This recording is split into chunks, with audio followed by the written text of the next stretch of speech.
Hello. Thanks for agreeing to set up this interview. As you know, we only have a short amount of time, so let's go ahead and get started right away. Sure. Now, I know that you've been involved in some work on community issues. Yep. Can you tell me what attracted you to the community issue that you chose at the beginning of the semester? Well, the community issue I chose, was hunting and fishing, and I've been hunting and fishing since I was 8 years old. It's just always been a part of my life, and it's something that I truly do care about.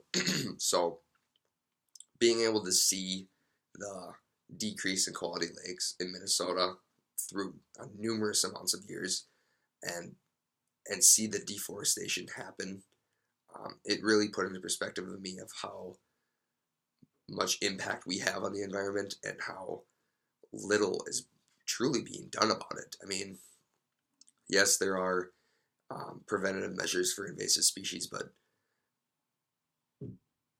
I feel like not very many people are informed of these issues and what they really entail. Um, yeah, people clean their boats off because they don't want to get a ticket, but they don't really understand the consequences if they don't. Um, as the same as people don't really understand the consequences of deforestation and what it can do to the environment and how it can affect us. So I guess seeing that firsthand is the reason I chose this as a community issue.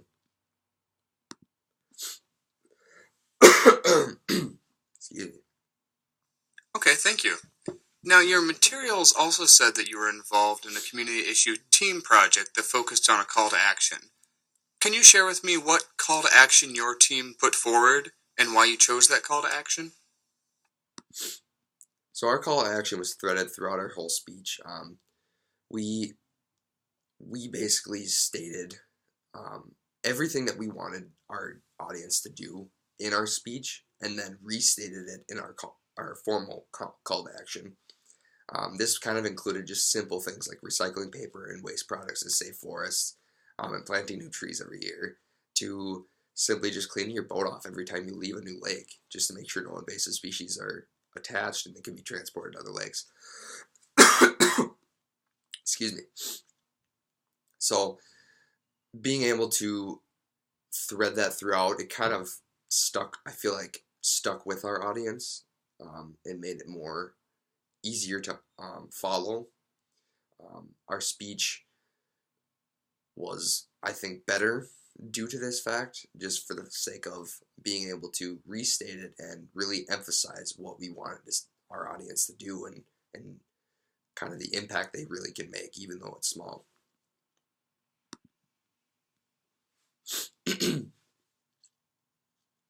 I see. Now, if I were to ask the other members of your team what they think your biggest strength is, what do you think they would say, and why do you think they would say it? Well, I'd say my biggest strength was probably my work ethic.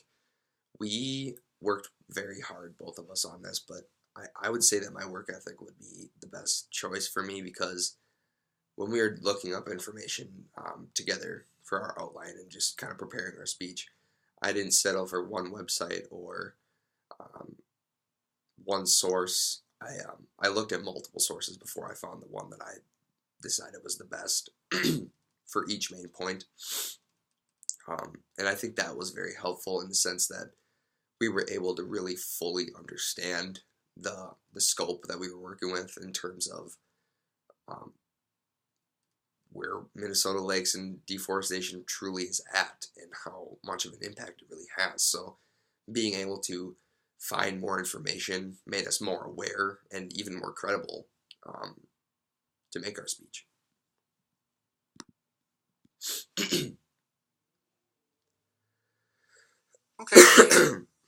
What for you was the most challenging thing about working with your team? I think the most challenging thing was just time management. I mean, I know we both had busy schedules, and working with the team is not always easy. Just kind of trying to combine schedules and figure out when times to meet. But I thought personally we did rather well with it.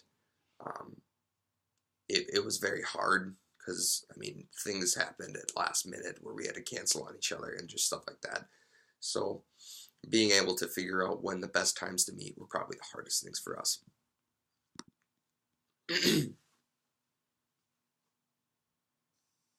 Thank you. Mhm. Okay, last question. In 30 seconds or so, tell me what your biggest takeaway was from Comm 110 this semester. What will stick with you and be useful to you?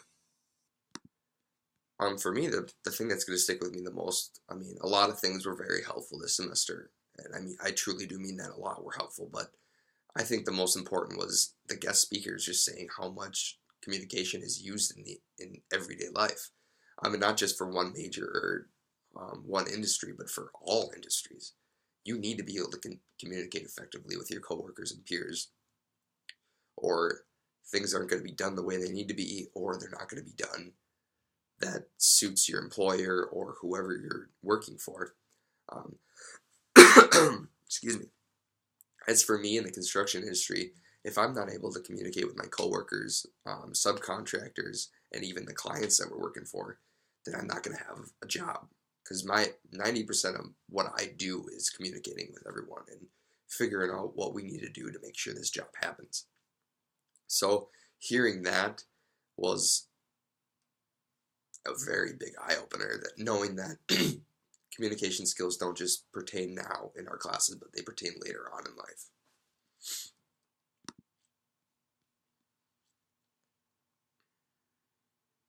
All right.